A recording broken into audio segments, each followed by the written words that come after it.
all, Heretic here with another Hearthstone Battlegrounds Players Guide, and I'm here to bring you the information you need to help you win with Lord Barov. So get comfy and let's dive in. First, let's talk about the Hero Power Friendly Wager. This costs 1 gold and reads, guess which player will win their next combat. If they win, get 3 coins. Pretty easy hero power to figure out. You spend 1 gold, you pick which one of 2 heroes is going to win. You either win or you don't. If you tie, you get 1 gold back. If you lose, you get nothing. You can be involved in the bets, but in my experience, that's only when there's 2 players left. So you shouldn't run into that scenario too often. And you can sometimes have to bet on a living or dead player. But remember, you can lose that bet. The dead player can win. So there might be a time where you want to bet on the dead player. Also, make sure you have room for your coins. If you have a full hand, if you generate too many blood gems, if you get too much spellcraft, and then it goes to add the coins to your hand, since those count as spells, those will be discarded. You won't get them. So make sure you have room for those coins.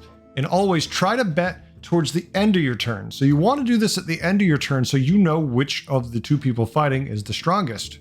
If the first thing you do is bet, and then one of them triples twice, obviously this player is going to be significantly stronger. So you have to be aware of what they have, and the best time to do that is towards the end of the shop phase when you have as much information as you possibly can to make sure you win that bet.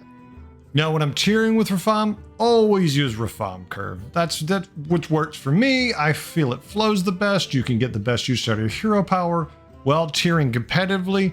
Of course, if you're losing all your bets, if you're losing fights, you might have to slow down. Maybe not use your hero power every turn. Try to stay relevant. And of course, you could be winning every bet, and maybe you have too much gold, so now you're having to spend differently. Maybe there's turns you can double tier. You never really know unless you're in that scenario where you're winning all your bets and you're getting the right minions, or you've lost every fight. So while these tiers are useful, remember, try to keep some agency, some level of control in your part, and think, maybe I don't want to, or maybe I need to tier right now. Now, the minions and the strats I like to use when I'm playing Barov typically are things that benefit from adding cards to your hand. For that one reason, again, be wary of Quillbore, because if you're going to be adding gold coins to your hand, you don't want to have a bunch of blood gems. That's typically why you don't really want to play Quillbore. But if you're doing a Quillbore build that, say, just buffs the board directly and none of those gems come to your hand, it certainly can work. That's the nice thing of Barov. You can play any family of minions. You don't have to play one of these. These are just the ones that typically it's going to work the best for you. You can high roll with any family. If you're playing Nagas, the Eventide Brute and the Tide Mistress Athissa are going to benefit hugely from this because your coins count as spells. So you win your bets, you get extra coins in addition to whatever else you're generating for spells, and all of a sudden you get additional buffs to all these minions. It makes Naga a really good play for Barov. Also, if you're playing Pirates, Peggy Brittlebone. Anytime you add something to your hand, Peggy is going to buff other pirates. So whether it's in a menagerie build, or you just splashed a Peggy into another board, or it's full on pirates, every time you win a bet, obviously Peggy likes this, buffs your board, everybody wins, everyone's happy. Now, when it comes to countering Barov, play it like a normal game of Battlegrounds. And the reason for that being is Barov has no direct control over whether or not he wins his bets.